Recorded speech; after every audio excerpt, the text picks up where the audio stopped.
여러분 안녕하세요. 영화수입니다. 유명 마약 재활 센터장이 마약을 끊기 위해 찾아온 여성을 성착취했다는 의혹입니다. 먼저 카톡 내용입니다.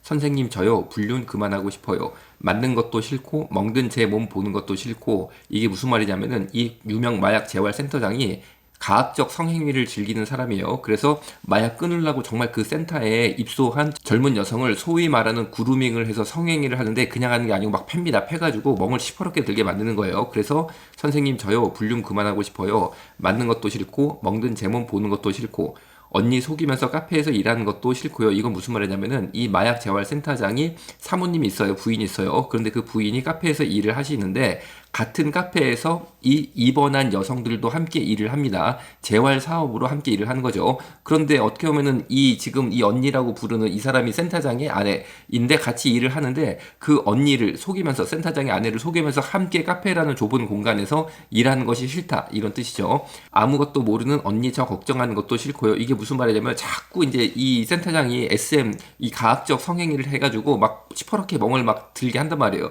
그러니까 막 몸이 아프고 멍이 들고 하니까 아무것도 모르는 이 센터장의 사모님께서는 이 정말 가련한 이 여성에게 마약 끊으려고 우리 센터에 입소해서 카페에서 같이 일도 도와주는 이 귀한 이 처녀에게 당연히 걱정이 되는 거죠. 자꾸 몸이 아프다고 그러지 어디 보고 시퍼런 게 자꾸 보이지 그러니까요. 그래서 아무것도 모르는 언니 저 걱정하는 것도 싫고요.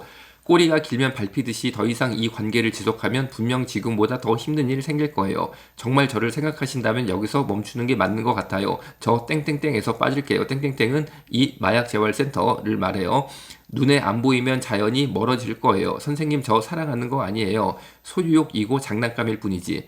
저 맞는 게 점점 싫어졌어요. 그런데 쌤 강도는 이게 뭐냐면은 선생님을 쌤 이렇게 줄여서 말을 하거든요. 그래서 그런데 쌤 강도는 점점 세지는 것 같고 안 맞춰주면 쌤이 실망할까봐 좋은 척 했어요. 엄마가 엉덩이에 자꾸 멍이 드냐고 물을 때마다 넘어졌다는 핑계 대는 것도 이젠 못하겠고요. 언니 애기 갖는 걸로 간절한데 스트레스 받아 하는 거 옆에서 보기 힘들고 속이고 있다는 사실이 저를 너무 괴롭혀요. 이게 무슨 말이냐면은 언니가 바로 이 마약 재활 센터장의 사모님 이분이 아기를 이제 갖고 싶어 하는 거예요. 아기를 지금 못 가졌나 봐요. 그래서 아기 갖는 마음이 간절한데 아기를 못 가지니까 스트레스를 막 받아 하시는 거예요. 그런데 같은 카페에서 일을 하면서 이 사모님께서 애 못 갖는 것 때문에 스트레스 받는 거를 보니까 너무 보기 힘들고 정말 내가 이 좋은 사모님을 속이고 이 사람의 남편이랑 성행위를 하고 있다는 거 이런 사실을 숨긴다는 것이 너무 괴롭다 이런 뜻이죠. 저 모든 땡땡땡 이 땡땡땡은 이 센터 프로그램에서 빠질게요. 눈에 띄지 않을게요. 저 빼주세요.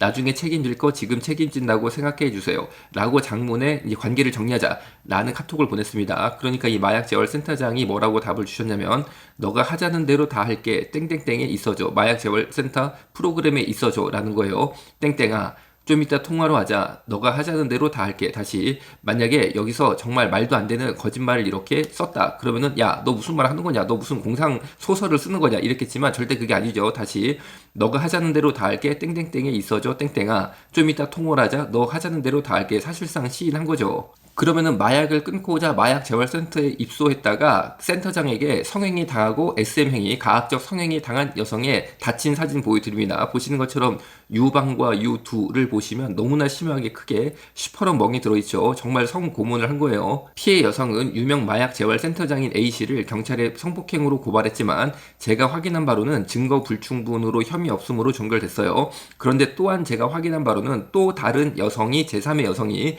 해당 센터장을 비슷한 사안으로 고발한 상태입니다. 즉 이 센터장에게 당한 피해자가 복수이고 심지어 센터장이 마약을 끊고자 센터를 찾은 젊고 예쁜 여성들 거의 전부에게 성적인 접근을 하였고 숨겨진 피해자 수가 더 많이 있다는 제보까지 있는 상황인데 피해 여성들은 본인이 마약을 했었다는 사실이 알려질까봐 겁이 나서 경찰에 제보를 못하고 있다라는 내용입니다. 또 다른 유명 마약 재활센터 소장인 경기 다르크의 임상현 센터장에 대한 의혹이 있습니다. 경기 다르크는 작년 9월 지역 주민의 반발로 남양주에서 쫓겨나서 갈 곳이 없어졌다라는 기사가 크게 났던 곳입니다. 중독자들은 어디로 마약 재활센터 경기 다르크 폐원 둘러싼 공방라는 기사를 보시면 알 수 있겠죠. 그런데 이곳이 사실 당시 남양주에서 쫓겨났지만 양주로 옮겨서 생활을 하고 있었어요. 그런데 바로 지금 이곳 경기 다르크 센터장이 입소자를 성추행했다는 의혹 그리고 후원금 관리가 불투명하다는 의혹이 있어서 두 가지를 살펴봅니다. 센터장이 입소자를 성추행했다는 의혹부터 살펴봅니다. 피해자 진술입니다. 안을 때 가슴 만지고 엉덩이 만지고 매일 몸 만지고 옷 갈아입을 때 노크하라고 소리 질러도 계속 일부러 문 열고 몸 이쁘다 이런 소리 함. 아침에 깨울 때 깨우지 말라 해도 매일 아침 몸 만지며 깨움, 차에서 손가락 빠름. 2024년 1월 2일 사건은 조금 더 구체적인데 이때는 경기 다르크가 갈 곳이 없다며 한참 후원금 모집할 때였는데 사실은 남양주 호평동에서 다르크가 나와서 양주시에 있는 좋은 곳으로 가서 잘 생활하고 있었어요. 그런데 경기 다르크 임상은 센터장은 언론을 통해서 경기 다르크 갈 곳 없다 라고 하면서 한참 후원금을 모집할 때였습니다. 그때 이 피해자 여성과 임상현 센터장이 피해자 여성을 노트 성형외과에 같이 가자고 해서 다녀왔는데 가슴 수술 해주겠다, 날짜 잡아라, 가슴 수술하면 가슴 보여줘라 라고 했다라고 피해자는 진술하고 있습니다. 노트 성형외과는 강남의 대형 건물에 위치한 성형외과 전문의 4명이 있는 고급 성형외과입니다. 피해자 진술 더 들어봅니다. 사모님이 계시는데 저한테 왜 이러시냐 라고 하니까 임상현 센터장이 답을 하기를 사모님 얘기하면 내가 나쁜 놈이 된다. 사모님이 주는 기쁨과 너가 주는 기쁨은 다르다. 1박 2일로 여행 가자. 사모님과 성관계를 하지 못하는데 나는 아직 너무 건강하다. 라는 등의 이야기를 임상현 센터장이 한 것을 피해자 진술서에 기록이 됐는데 제가 좀 정리를 했어요. 그리고 피해자 진술서에서 제가 가장 문제로 본 것은 이거예요. 마약하고 싶으면 말해라. 마약을 줄 것처럼 임상현 센터장이 말했다. 라는 내용입니다. 정 마약하고 싶으면 딴 데 가서 하면 안 된다. 내가 줄 테니 안 걸리게 여기서 해라. 라는 이런 식으로 임상현 센터장이 피해 여성에게 말을 했다. 라는 것입니다. 그래서 제가 이 부분을 조금 더 추적 조사를 했어요. 그런데 실제로 임상현 센터장이 마약을 보관 중임을 보았다는 증언이 있어요. 마약은 어디서 구했냐면은 마약을 끊기 위해 온 청년들이 임상현 센터장에게 저 마약 끊을 테니 제가 가지고 있는 이 마약을 센터장에게 드리겠습니다. 이렇게 딱 줬단 말이에요. 버려주세요. 라고 했단 말이에요. 왜냐면 여러분 마약 가지고 있는 거 쓰레기통에 버릴 수 없지 않습니까? 그러니까 이 센터에 방문해서 선생님 저 마약 끊으려고 왔습니다. 이거 받아주세요. 그리고 나 여기 입수하랍니다. 하고 마약을 딱 갖다 바쳤습니다. 그런데 임상현 센터장이 이 마약을 보관을 했다는 거죠. 이런 마약은 돈 주고 산 것이 아니고 마약 딜러에게 산 것도 아니어서 아무도 추적할 수 없는 마약입니다. 현재 대한민국에서 가장 마약을 안 걸리게 안전하게 할 수 있는 곳이 이런 종류의 마약이 있는 마약 재활 센터일 가능성이 높습니다. 세상 그 누구도 마약 재활 센터장이 추적이 불가능한 마약을 보관하고 있고 마약을 끊으러 오는 청년들에게 오히려 마약을 권하고 있다는 사실은 상상조차 할 수 없다는 점에서 위험성이 큽니다. 이때를 회상한 피해자 진술을 보면 지금 생각해보면 너무 소름 돋음. 저는 절대 마약 안 할 거라고 답변했지만 혹시라도 마약을 하게 시켜서 나에게 무슨 짓을 하거나 약점을 잡고 이용하려고 했을 것이라 생각됨. 피해자 진술 내용을 풀어 설명하면 이런 뜻이에요. 피해자가 마약 금단 증상 때문에 마약에 대한 갈망이 생겨서 임상현 센터장에게 마약을 맞게 되면 바로 그때부터 임상현 센터장의 성노예가 됐을 것 같다라는 이야기입니다. 이것이 단순히 피해자의 억측은 아니라고 저는 생각합니다. 다르크 퇴소자들이 작성한 공동 진술서가 있어요. 바로 이 파일입니다. 이 파일 중 3페이지를 보면은 입소자의 약점인 마약 사용 재발 및 마약류 처방약 오남용이 발생하면 임상현 센터장은 이를 촬영하여 핸드폰에 저장하여 약점을 잡았다고 해요. 그리고 성추행 의혹을 제기한 피해 여성의 진술서가 과연 이것이 진실에 가까운가 라는 의구심을 제가 가지게 됐죠. 그래서 다르크 퇴소자들이 작성한 공동 진술서를 확인을 해보니까 성추행에 대한 기록이 있습니다. 파일 1페이지부터 가 땡땡땡 퇴소 이 땡땡땡 모자이크 처리한 이분이 바로 피해 여성 이름이랑 일치해요. 다르크 다른 구성원들도 피해자의 피해 사실을 인지하고 있었다라는 것입니다. 23년 9월 초순 센터장 외출 시마다 동행을 강요, 9월 중순부터 성희롱 성추행 시작된 것, 그리고 24년 1월 15일 피해자 자매께서 퇴소를 결정했다라는 기록을 다르크 퇴소자 작성한 공동진술서에서 확인을 했어요. 그리고 해당 공동진술서 파일 3페이지에는 이런 내용이 있어요. 여성 입소자 성추행, 성희롱, 손잡기, 손이 차갑다는 이유, 껴안기, 아침 인사라는 이유, 신체 만지기, 아침 기상시키기 위한 이유, 스킨십, 특정 여성 입소자에만 스킨십을 하며 다른 여성 입소자들의 외모에 대한 평가. 그러니까 이런 내용을 보면은 단순히 이 피해 여성 한 명만 있는 게 아니고 굉장히 이런 일들이 있었다라는 거죠. 그리고 그것을 목격한 다르크 생활했던 분들이 계셔서 이렇게 파일을 만들었어요. 여성 입소자 성추행 성희롱, 손잡기, 손이 차갑다는 이유, 껴안기, 아침 인사라는 이유, 신체 만지기, 아침 기상 시키기 위한 이유, 스킨십, 특정 여성 입소자에만 스킨십을 하며 다른 여성 입소자들의 외모에 대한 평가. 이런 기록들이 있는 것을 볼 때 피해 여성의 진술서와 상당히 유사해서 저는 피해 여성의 진술이 상당히 신빙성이 높다라고 판단을 하고 있습니다. 그리고 후원금 관리가 불투명하다는 의혹이 있어요. 성추행 피해 여성에게 송년회 밤 후원받아서 너랑 나랑, 즉 임상현 센터장과 피해 여성 둘이 다 쓰자, 이렇게 임상현 센터장이 얘기했다는 거예요. CBS도 이제 개인 후원 계좌로 내보낼 거니 같이 나랑 쓰자 라고 했답니다. 그래서 이것은 피해 여성이 느끼기에는 물질로 뭔가 나한테 해보겠다는 것 같았다 라고 표현을 합니다. 그런데 피해 여성 진술을 입증하는 어떤 증거라고 할까요? 아까 제가 말씀드린 다르크 생활자들이 공동으로 작성한 문건을 보면은 다르크 후원금 신년의 밤 행사 후원금을 임상현 센터장 개인 통장으로 받았다. 그리고 입소비 입금 계좌를 개인 통장으로 수령하기도 함, 이라면서 임상현 센터장의 개인 계좌번호 이렇게 줘서 개인 통장으로 수령했다라는 거예요. 더 충격적인 제보는, 여러분, 나 정말 충격받았습니다. 마약 딜러인 남땡땡에게 꾸준히 임상현 센터장 개인 계좌로 후원을 받았다, 돈을 받았다라는 거죠. 임상현 센터장은 마약 딜러 남땡땡에게 돈을 받고, 마약 딜러인 남땡땡의 지인은 다른 사람들이 아니고 남땡땡이한테 마약을 사는 사람, 마약의 구매자, 남땡땡이는 마약 딜러, 그리고 딜러니까 마약 파는 사람이죠. 그 약을 산 구매자가 있잖아요. 그 사람들이 걸려버려요, 검찰에. 그러면은 마약 딜러 남땡땡이가 임상현 센터장에게 이제 온다는 거죠. 탄원서 써달라고. 그래서 임상현 센터장이 탄원서를 수차례 써줬다라는 제보입니다. 마약 구매자가 검찰에 기소되면 형을 낮추기 위해 마약 재활센터에 탄원서가 필요한데, 이때 마약 딜러가 임상현 센터장에게 탄원서를 써달라 부탁했다라는 것입니다. 그리고 필요한 탄원서를 받기 위해 마약 딜러는 임상현 센터장 개인 계좌로 돈을 보냈다라는 내용이 경기 다르크에서 생활했던 생활자들의 공동 진술서에 이렇게 기록이 돼 있어요. 또한 경기도 다르크를 알리기 위한 목적으로 방송 매체의 과도한 방문 및 인터뷰 강요, 각종 SNS, 페이스북, 네이버 밴드, 인스타그램에 입소자 사진을 게시했는데 모자이크 처리 전혀 하지 않고 입소자 동의 없이 다르크 센터에서 행사 진행했는데 행사 참석자들의 견학 진행됐으니까 정말 뭐 그간에서 마약 끊으려고 정말 자신의 신분을 감추면서 어떻게든지 노력해보려고 하는 그런 선량한 우리 청년들 얼굴 다 공개돼버린 거죠. 언론에 이런 의혹이 보도되고 나서 이틀 뒤인 3월 1일 임상현 센터장은 스스로 목숨을 끊었습니다. 부검 결과 사인은 화재사였습니다. 차 안에서 신나 뿌리고 불 붙여 자살했다고 합니다. 당연히 신나에 불 붙였으니까 온몸 화상 입은 거죠. 온몸 타버린 거죠. 그래서 누군지 확인이 안 돼서 DNA로 확인해서 임상현 센터장임을 확인했다고 합니다. 부검 결과 약물은 검출되지 않았다고 하니까 정말 뭐 이거 하나는 저는 다행이라고 생각을 합니다만, 사실 저는 의사 입장에서 검사 결과가 화재로 인해 부정확한 것 아니었나라는 의구심도 일부는 가지고 있어요. 왜냐하면 통상 차 안에서 자살 시도를 할 때는 번개탄을 피워서 일산화탄소 중독으로 비교적 수면 상태에서 편하게 죽는 방법을 택하는 게 일반적인데, 임상현 센터장은 굳이 신나 뿌리고 불을 확 붙이면 통증이 얼마나 심합니까? 왜 이렇게까지 자신의 몸을 태우는 방식으로 자살을 했을까라고 했을 때 고의적으로 무언가 마약 검사를 염두에 두고 이런 것이 아닌가라는 의구심을 제가 일부 가지고 있습니다. 지금까지 살펴본 2명의 유명한 마약 재활 센터장들의 문제에 대해 조성남 전 국립법무병원 원장에게 일부 뜻있는 분들이 문제점을 알렸다고 합니다. 정부 인사처 자료에서 보시듯 조성남 원장은 고위 공무원 나급인 고위직 공무원이었고, 기사에서 보시는 것처럼 해당 센터의 상임이사였습니다.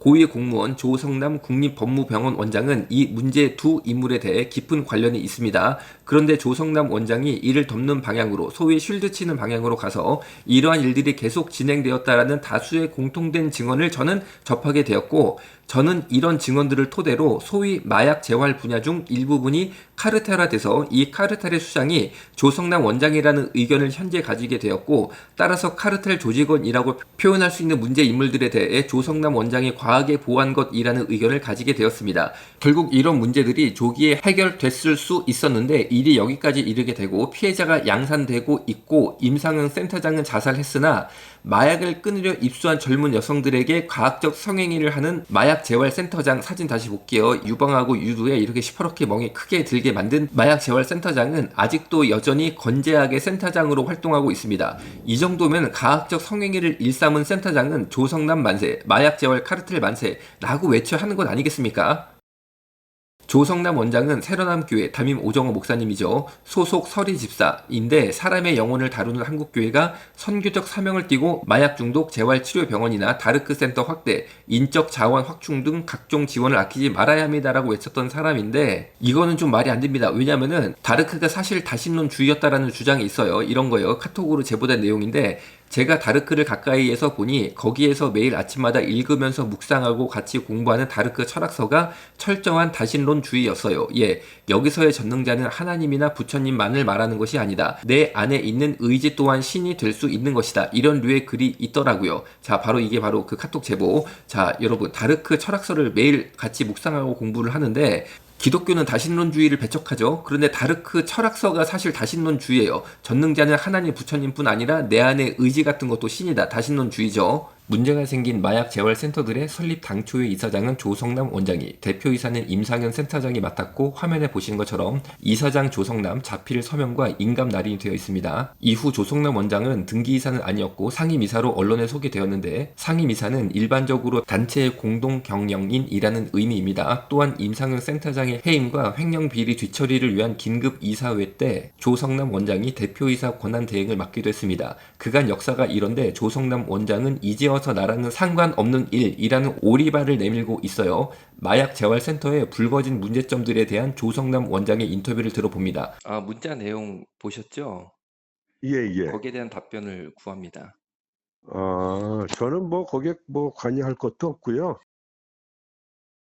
그런데 조성남 원장은 새로남 교회 담임 오정호 목사님 소속의 서리 집사님이신데 다신론주의인 다르크 센터를 확대시키자라고 말하는 것은 정말 말이 안 되는 거죠. 그리고 새로남 교회 집사 조성남 원장 카톡 대문 사진, 일명 푸샤라고 하죠. 공개합니다. 중국 여행 중인 듯 보이는데 제가 확인해보니 칭따오 맥주를 들고 있는 사진입니다. 칭따오 맥주 사진과 비교해보시면 같습니다. 새로남 교회 소속 집사로 사람의 영혼을 다루는 한국교회가 선교적 사명을 갖고 마약 중독 재활치료병원이나 다르크 센터 확대, 인적 자원 확충 등 각종 지원을 아끼지 말아야 합니다라고 언론에 외친 조성남 원장이 칭따오 맥주 들고 사진 찍은 것을 카톡 푸사 대문 사진으로 옮긴 것은 상당히 부적절해 보여요. 그리고 서울에 마약 관리 센터 만든다라는 기사를 보시듯 서울시는 마약 중독 치료 입원 교육 연구를 원스톱으로 하는 서울시 마약 관리 센터 개소를 준비 중인데 은평 시립병원 내에 설립할 계획입니다. 여기에 조성남 원장이 사실상 원장으로 내정되었다라는 하마평이 현재 나돌고 있어요. 조성남 원장이 은평 시립병원 내 설립될 서울시 마약관리센터 원장으로 들어오는 순간 소위 말하는 조성남파가 완전히 서울시 마약관리센터 싹 다 들어와가지고 장악을 하겠죠. 그러면은 지금까지의 역사로 비추어 볼 때 저는 상당히 부정적인 결과를 만들 것이다 라는 예상을 하고 있습니다. 사진 보시면 마약 예방 치유 운동 본부 은구는 네버 기브업의 준말이에요. 절대 포기하지 않는다라는 뜻입니다. 이것을 발족시킨 분이 남경필 전 경기지사, 그리고 배우 차인표 씨, 그리고 마약 중독 치유 전문가로 조성남 전 국립법무병원 원장, 이렇게 돼 있어요. 그러니까 조성남 원장이 배우 차인표 씨, 남경필 전 경기지사에게 이미 쉽게 말하면 줄 확 대버렸더라고요. 큰일 났습니다. 그러면은 간단히 말하면은 지금 마약 재활센터가 제가 봐서는 문을 빨리 닫는 것이 유익합니다. 왜냐면 거기서 지금 계속 가학적인 성행위가 있을 가능성도 충분히 있어요. 개연성이 있어요. 그러면은 빨리 해당 센터장은 경기를 시키고 해당 센터는 문을 닫는 게 맞겠죠. 그러면은 이 사람들 어디로 갈 거냐 이런 문제가 생기잖아요. 거기에 대해서 제가 고민을 해보니까 저는 나름대로 해결점을 찾았다고 생각해요. 저는 전국의 요양병원에서 병실 1개 정도를 마약 재활 병실로 만들면 지금까지 본 것 같은 마약 재활 문제를 해결할 수 있다고 생각합니다. 마약은 기본적으로 뇌손상 질환이에요. 요양병원은 뇌손상 환자에 대해 재활치료와 한방치료 시설이 갖추어져 있어서 마약 재활을 할 수 있습니다. 그리고 요양병원 의무 인증제로 인해 국가의 정기 감사가 있어서 성폭행 등의 사건이 은밀하게 덮어질 수 없는 외부 감시 기전이 있습니다. 그리고 요양병원이 전국에 1000개 정도 있어서 마약을 경험한 젊은 분들이 집 근처에서 편하게 입원 혹은 외래로 치료받을 수 있어요. 저는 마약 재활이 하나의 진로 영역으로 국민들에게 인식돼서 더 이상 마약 치료를 위해 쉬쉬하며 불안하게 떠돌다가 성착취 당하는 게 아니라 이미 전국에 산재된 요양병원의 좋은 시설을 이용해서 사회복지 심리상담 등 여러 요소가 추가가 돼야겠죠. 그래서 좋은 치료를 할 수 있는 미래를 만들고 싶어요. 그래서 이를 위해 저는 저희 수성연사역병원을 요양병원 마약 재활 시범 사업 기관으로 국가에 제공해야겠다라고까지 생각을 하고 있어요. 현재 상태로는 마약에서 탈출하려는 젊은 영혼들을 2번 죽이는 실로 무참하고 안타까운 일을 막을 수가 없다는 것이죠. 그리고 한 곳의 마약 재활 사업을 서울시에서 하려는 것처럼 이렇게 집중시키는 것도 오히려 그곳을 장악할 수 있는 마약 재활 카르텔을 강화시키는 결과를 낳게 돼서 지금까지 보신 것처럼 마약을 끊으려 왔다가 오히려 마약을 권고받는 황당한 사태, 혹은 성폭행을 당해도 마약을 했다는 과거 신분이 노출될까봐 어디다 호소도 못하는 상태가 오히려 강화될 수 있다라고 저는 보여지고 있어요. 그래서 정말 전국에 요양병원 1000개 이상 있는데 병실을 하나면 5명 모실 수 있습니다. 그렇게 소규모의 건강한 많은 1000개 이상의 마약 전문 병실이 만들어져야지만 이것이 정상적으로 해결이 되겠다라고 생각하고 있고, 요양병원이 잘하는 것은 마약으로 뇌 손상이 오잖아요. 그거 치료하는 건 잘해요. 그런데 그 외에 심리 상담이라든지 사회복지라든지 이런 거는 정부 차원에서 그런 부분을 도와주면 되는 거예요. 그런 부분을. 그리고 그런 분들이 요양병원 오시면 혹시 인권 침해 사례가 있는지 또 조사가 되지 않습니까? 자연스럽게 대화를 통해서 이런 식으로 양지로 좀 끌어내자 이거지. 양지로 끌어내자. 그리고 저부터 한번 해보려고 그럽니다. 이 일을. 그래서 정말 저희 병원에서 시범사업 멋지게 잘해가지고 전국에 우리 마약에 정말 벗어나고 싶은 많은 청년들 싹 다 구하는 일 한번 해보고 싶어요. 오늘 여기서 마치겠습니다. 감사합니다. 이건 진짜 사랑이 아니야. 한낱 즐거움에 이성 없는 선택이 비극이 될 줄은 몰랐어. 바로 알아 정체성 올바른 우리 정체성 업뷰로도 바꿀 수 없어 Nature never ever 바로 change 알아 정체성 건강한 성 정체성.